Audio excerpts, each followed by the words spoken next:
تحية طيبة لأوفياء القناة الأولى في هذا البث المباشر من العاصمة الاقتصادية الدار البيضاء، التي كانت محط اهتمام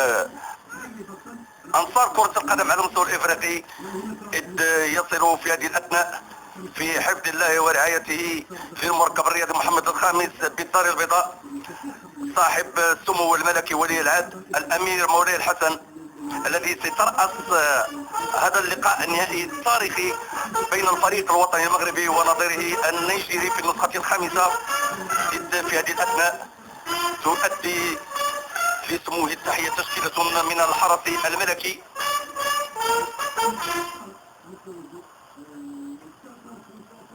كما يتقدم للسلام على صاحب السمو الملكي ولي العهد الامير مولاي الحسن وزير الداخليه وزير الشباب والرياضه السيد سالومون دالون، وزير الشباب والرياضه النيجيري السيد احمد رئيس كونفدراليه افريقيا لكره القدم، السيد كويسي نيانتاكي النائب الاول رئيس كونفدراليه افريقيا لكره القدم، السيد عمر سليماني النائب الثاني رئيس كونفدراليه افريقيا لكره القدم،